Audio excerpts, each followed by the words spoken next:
China is taking aim at Canadian canola farmers. Beijing's new tariff on exports of raw canola from Canada at a rate of nearly 76% are now in place. Chinese officials accuse Canada of dumping cheap canola into their market. However, it is widely believed this is in retaliation over Canada's 100% tariff on Chinese electric vehicles. Now we're calling on the federal government to take immediate action to help canola growers during this unprecedented situation. The Chinese government has clearly launched the tariffs at this time of year to cause maximum impact and maximum uncertainty. To get a better sense of how this is affecting Canadian producers, we are joined by Rick White, the CEO of the Canadian Canola Growers Association. Thank you very much, Mr. White, for taking the time to speak with us. I'm wondering if you can put into perspective what a big deal this is for Canadian canola producers. Well, Katie, it's a very big deal for Canadian farmers that grow canola. We're looking at China here. Last year, exports to China are #2 destination for exports for canola. We exported 5.9 million metric tons of seed to that country last year, worth $4 billion. We also sent $1 billion worth of oil and meal last year as well. Total value of all the products are $4.9 billion. We're halted now, and the new tariffs that came into place has halted all China exports of canola into China. So what are you hearing so far about the impact this is having on the ground? Well, there's a lot of concern, a lot of anxiety because farmers put in their crop and it's in the field right now. It's grown and they'll be harvesting it soon. There's nothing they can do about it. They're going to take off the crop that they've seeded. And the big question is with a lack of demand now of almost 6 million tons because of China shutting the door on seed, the question is where is that canola going to find a home? Because that is a very large part of our export program. And farmers are going to have that available in their bins. Is there anything farmers can do in this moment to try to mitigate the impact? Do they have any levers they can pull? Well, they're just going to have to wait and see. Some of them will have forward priced, fortunately, anticipated production. Some farmers do that. Not all farmers do that. So some will have already managed their risk to some degree, but it certainly won't be covering all the risk that's going to be here in terms of price. But there's two things to this. There could be a price effect, likely a price effect. That will come sooner, probably, rather than later. So the value per ton will likely go down and sag for periods of time. And then the other is will farmers be able to sell all that they produced? Or are they going to not, there's going to be too much canola and they'll have to hold some for next year. There's a cost to that too. So not only on the price side, but on the availability to market their grain could come into question too. Now, Beijing claims this is a result of Canada dumping cheap canola into their market. What do you say to China's claim? Well, we are, CCGA has participated in the investigation on the anti-dumping that China had launched. As part of that, we provided them with extensive evidence and data showing that farmers are economically making money. They are not dumping their seed into the Chinese market or any other market, that farmers are profitable from growing canola. Cost of production is below what they earn on the crop. And so China's accusations are unfounded in our view, but they have neglected to take the evidence as we have presented it and have come up with their own assumptions and analysis, which in their view resulted in a preliminary tariff determination that we've got right now. So while Chinese government officials say one thing to sort of justify this tariff, it's widely believed that this is in retaliation to Canada's tariff on Chinese electric vehicles, that 100% tariff. Do you think the Canadian government should reconsider that EV tariff on Chinese electric vehicles if it will spare canola farmers? Right, and that is a political question, and this is a political problem. So I don't have any political answer for you here about what they should do, but we do know that this is not a canola dumping problem now. It's very clear to us. This is a political problem, and it needs a political solution. And so I think what we've been calling for is the federal government to, you know, get working on politically motivating and negotiating with China to make this go away. I don't know what would be on the table, Katie. That would be up to the government because that's a political decision and calculation that they'll have to make. But farmers should not be left on their own to bear it on the chin. Have you had any outreach from the federal government in terms of support for farmers? How would you rate how the government has sort of been handling this from your perspective? Well, so far, they're taking it very, very seriously. We're in contact, constant contact. Mind you, the last couple of days have been filled with media from our perspective, but we have got in a couple of conversations at the federal level, federal officials. They're taking it very, very seriously, so that is important. Everybody's trying to understand where we're at, where we're going, what the impact is, what the risk is, what support might be needed. So there's a lot of conversations going on, and they're going to continue on as long as this preliminary determination of 75.8% tariff is in place.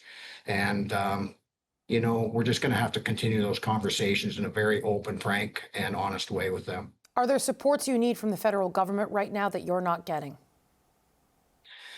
Well, we have publicly and with the government directly continued to say that federal support for farmers and the industry may be needed here.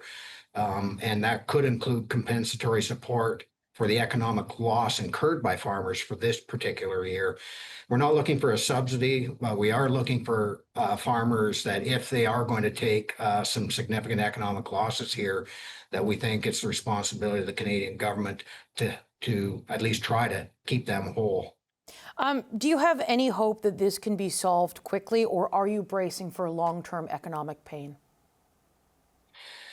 Well, in discussions with the federal government, I mean the long-term process is to continue to go through the anti-dumping process, wait for the final determination or anticipate the final determination to come in about 3 to 4 months. So if these preliminary duties are established as final determination in 3 to 4 months by China, then that opens up the door now for would open up the door for Canada to launch a WTO complaint.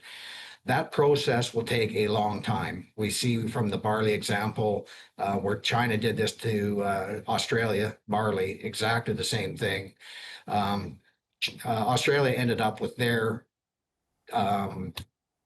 tariffs in place for 3 years before it was finally taken to the WTO, and on the eve of the WTO announcing their decision, a deal was struck. That was a 3-year process of when the duty was put in the first place. I hope we're not on that track. We need to find a shorter way to get there, and that's the political solutions that need to be worked as well. We have to do and go through all of this and plan for the long term, but we need to do some short-term measures here to see if we can short-circuit this thing. Okay, Rick White, the CEO of the Canadian Canola Growers Association, thank you for your time. Thanks, Katie. U.S. President Donald Trump called out Canada again today from the Oval Office. And Mexico does what we tell them to do, and Canada does what we tell them to do, because we have the two borders. We have the northern border, the southern border, and they were both horrible. While Canada and the U.S. have yet to reach a trade deal, Canada is now dealing with a new separate tariff problem. China hit Canada with nearly 76% tariffs on canola seed, a tax that could crush the industry for Western producers. It's widely believed the move is in response to Canada's 100% tariff on Chinese electric vehicles imposed a year ago by the Liberals under Justin Trudeau. When asked about these tariffs, Conservative Party leader Pierre Poilievre accused the current Liberal government of ignoring the problem. I think we should look at ways we can penalize the regime in Beijing for targeting our farmers. I mean, so far, Mark Carney has said nothing about the canola producers. It's like he doesn't care about Western Canadian producers. You know, I had my team check his Twitter account. He hasn't tweeted a single thing about canola, yet he's been able to tweet about International Cat Day. So isn't that nice? In the hours since Poilievre spoke this morning, the Prime Minister did post about the canola tariffs, saying Canada will engage in conversations with China while diversifying trade abroad. It is now time for the Power Panel. Let's bring in James Moore. He's a former Conservative cabinet minister. Cameron Ahmad is the former Director of Communications for Prime Minister Justin Trudeau. And Zain Velji is a campaign strategist. Cameron, I'm going to go to you first. What do you make of those accusations there from Pierre Poilievre in terms of how the current Liberal government has been dealing with this tariff issue with China? Well, okay. First of all, the tone clearly has not changed. He's, I think, fighting for relevance and political survival at the moment. So he is defaulting to what he does best, which is take an aggressive tone and attack the government. I don't think that Canadians are ready to buy that just yet. I mean, anyone following even cursory coverage of the president and how he's behaving with other countries with regard to trade can understand that the situation is extremely volatile and the government is literally doing everything it can to, or at least that it thinks it can, to try and resolve the situation. Many other countries, pretty much every other country is in a similar situation as us. And of course, we're more exposed than others. So I don't think that this tone is people are going to buy what he's saying. That said, he does have to provide an alternative, or he has to talk about the issue, and I think he can do so in a probably more constructive way. Obviously, the announcement by China is another huge problem for the government and something that they have to resolve, but it's a lot more complex, I think, than what he's laying out. James, more than a tweet. James, what do you make of Cameron's critique there? Fair in one sense, but there's a flip side to the same coin, right? Which is we do have regional economies in this country, and a lot of Canadians are very provincial, small p provincial in the way in which they view the country. And then they do comparison analysis of how different parts of the country are treated relative to others. The Prime Minister was very quick to go to auto plants in Ontario and to show solidarity with them. He was very quick to go to Quebec steel and aluminum industries and to meet with workers who are going to be impacted by the unfair 232 tariffs that are happening in the United States. And the Prime Minister of this country at all times has an obligation to keep his eye on the ball when it comes to national unity and national perspective. We already know the tensions that exist in Western Canada over the past 10 years and how this Liberal government has dealt with in a very aggressive way, in a very jaundiced way, sort of poking at the energy sector in this country. And Scott Moe, I think, has been helpful. He's actually been one of the voices who's been helpful to Prime Minister Carney in the past. So I think people who are in these regions and who are in these industries and who are affected by this, they look to how the government is going to treat other industries in other regions, and they want some equal treatment. They want some sense of balance, not only rhetorically but in terms of substance. And it's a genuine public policy problem for the Prime Minister because we don't have an endless bottomless pit of money. This chatter about a $60, $70, $80 billion deficit in the budget this fall is not sustainable. And we can't subsidize every industry who's being hit unfairly. We have to come up with better public policy tools to make sure we create Canadian jobs through world sales. So it's a very tough policy analysis, but Pierre Poilievre's criticism should be seen as more of a warning shot to the Prime Minister about his obligations to national unity, and I think he'll heed that warning. Zain, what do you make of the tone we heard from the Conservative leader today, and do you anticipate that this is what we're going to see more of when everyone comes back to Ottawa in the fall? Yeah, and firstly, before we get ahead of ourselves, happy International Cat Day to all those that are celebrating. I wanted to make sure I mentioned that. Yeah, we are, Katie. Like, Pierre Poilievre is Pierre Poilievre. As much as, people like me have been talking about the Pierre Poilievre rehabilitation plan for the last 3 years, it's not going to happen. And, I agree with part of what Cam's putting on the table, which is the tone that Pierre Poilievre has struck now during the election, last couple of years, it came back to bite him in this election. I think that is very much clear in the result of this election, in this very acute moment where the comparison to Trump was made. So, there might be something on tone. But I don't necessarily agree that Pierre Poilievre needs to propose alternatives. As much as I hate to say that, and as cynical as I may sound, the job of Pierre Poilievre is to critique. He's official opposition leader, or will be once again very soon. And the core components of the job are not to provide these alternatives, but it's to find the soft tissue in the government. And I hate to say it, but he's on to something, because James' point is correct on national unity and Western alienation. And in addition to that, he's on to something, Pierre Poilievre is, on the type of deal that Canada may ultimately get with Trump. Because if he keeps on this track, there's a very good chance that Pierre Poilievre lands or crystallizes a three-word slogan in and around a tariff-free deal. Because it's not just any deal we need with the U.S. Mark Carney's raised the bar so much in terms of what he's going to deliver that we need a good deal. This is not Keir Starmer signing the first deal available to him. Because this is dragged on and we've blown a few deadlines, Pierre Poilievre now has the ability to hold Mark Carney's feet to the fire to say we need a high-quality deal, arguably even a tariff-free deal. Is that an impossibly high standard? You bet it is, but that's the job of the soon-to-be, once again, official opposition leader, as much as I'm not a fan of one Pierre Poilievre. Cameron, how do you respond to both the point there made by James and Zane about, concerns around Western alienation? They're good points, and I don't actually think there's a lot of daylight between what we believe and what we're saying. I definitely see the vulnerability for the government when it comes to Western alienation, especially with the latest impact of the Chinese tariff on canola. I mean, this is millions of dollars, thousands of jobs, a huge component of our economy and one of our biggest exporting industries and markets. So the Prime Minister and the government absolutely need to show action on this. I don't know how easy it is for them to arrive to a solution, because it's a very complicated situation, and I mean it's difficult for them to solve, but they have to show that they treat this with the same urgency and care and importance as they do any other industry, any other major industry in the country, as they've done since the beginning, since the election. I just quibble a bit with what Zane's saying about the role of the official opposition. I mean, yes, that is what official oppositions do. That is what opposition parties do in every country, in every context, is they criticize.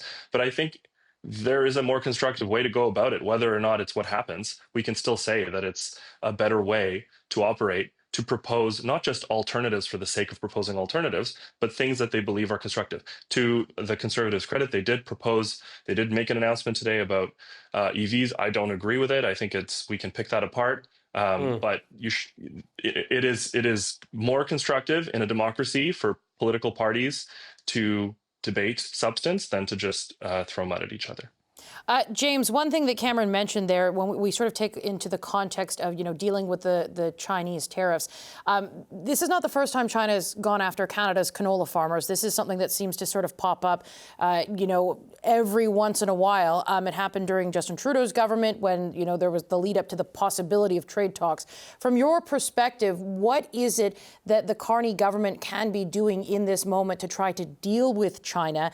Should they be taking a look at the tariffs on Chinese EVs?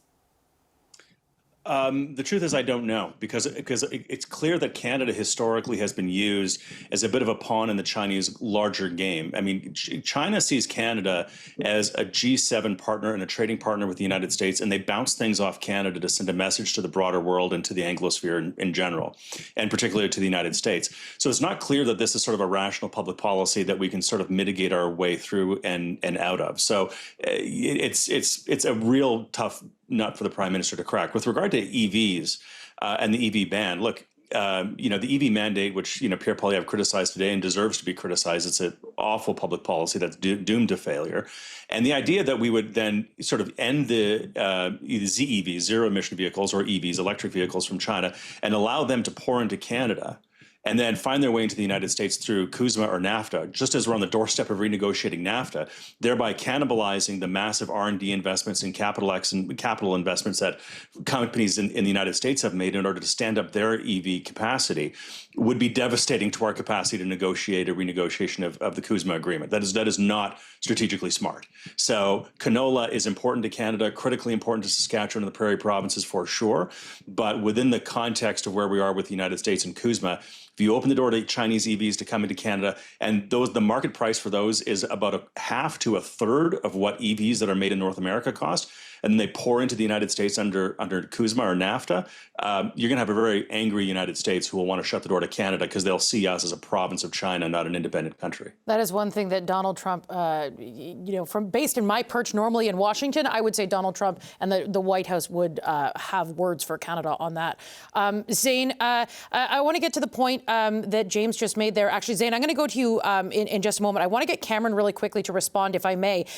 When we're talking more broadly about the plan to phase out gas-powered vehicles that the previous Liberal government did put into place, James called it an awful policy doomed for failure. I suspect you disagree, and I want to give you a chance to respond to that. Yes. Well, I do agree with what he just said about Chinese electric vehicles and the impact that would have on our trading relationship with the United States. However, I think the mandate that the previous government put into place, which other countries also have versions of. No, we're not the only country to have this. The European countries, New Zealand, I believe, a number of others have them. They have softened their policies on incentives, for example, but many have maintained the mandates. Look, things may need to change. The context economically and global trade context has changed dramatically since that policy was brought in. But I think the way that the Conservative leader presented it today is typical in the way he talks about any environmental policy, short-sighted, misleading, and simplistic. Not the way James talked about it, the way that Pierre Poilievre talked about it. There is a bigger opportunity for Canadians if we properly develop the industrial this industrial policy across the supply chain for electric vehicles, because we need to stay competitive, because we've already made so many huge investments in them, and because global EV sales are still accelerating around the world, not just in China, but in Southeast Asia, in Europe, in the UK, in South America, and India. So do we want Canada to have a long-term place in this growing important industry, or do we want to fall behind? Do we want to offer consumers more choice? Do we want to offer them better vehicles? Should we maybe tweak the policy and increase the incentives? Probably. Zane, we've got 45 seconds left. I'm going to give it last to you. What should the government be considering in this moment when it comes to China? They should be considering that the answer to canola tariffs is not going to be back into the wheat fields of Western Alberta. They're going to have to find another measure. And I agree with my colleagues. This is not about EVs. Throwing Chinese EVs, even at half the tariff rate, back into the Canadian ecosystem, yes, will increase EV demands because these are great vehicles that work despite all the IP struggles that we have with them. But that is not the answer to the larger question around the North American negotiation. Mark Carney's government, he can't tweet his way out of this. He's going to have to increase awareness on this, show that he's got a heartfelt concern about this. But the answer to China is not going to be back in the wheat fields of Canada. It's probably going to be another economic measure or lever that this government's going to have to pull, perhaps through straight-up diplomacy as well. All right. It's like you had like a clock there to time your answer, because we are right out of time. I'd like to wish our lovely panelists a happy International Cat Day, if that is in fact what today is. May y'all have great cat days. And I would just like to say thank you to the power panel, James Moore, Zane Velji, and Cameron Ahmad.